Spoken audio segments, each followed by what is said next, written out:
Romans chapter 2, verses 17 to 29. The Jews and the law.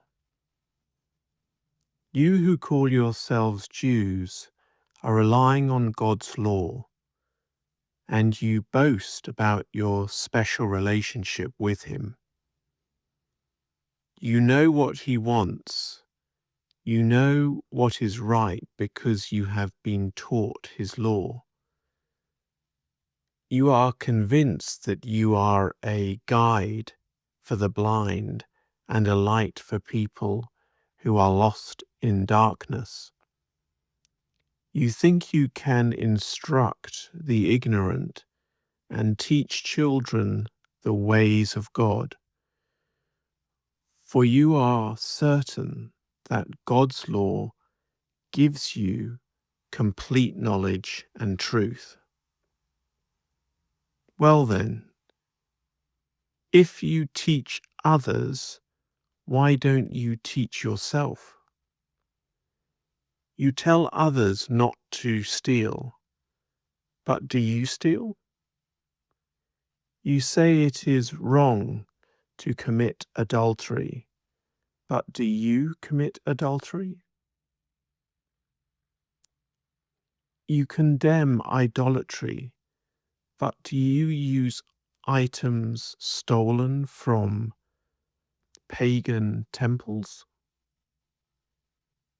You are so proud of knowledge and the law. You are so proud of knowing the law, but you dishonor God by breaking it.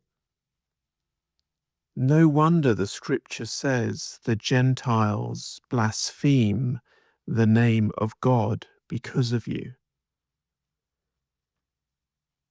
The Jewish ceremony of circumcision has value only if you obey God's law. But if you don't obey God's law, you are no better off than an uncircumcised Gentile. And if the Gentiles obey God's law, won't God declare them to be His own people? In fact, uncircumcised Gentiles who keep God's law will condemn you Jews who are circumcised and possess God's law but don't obey it.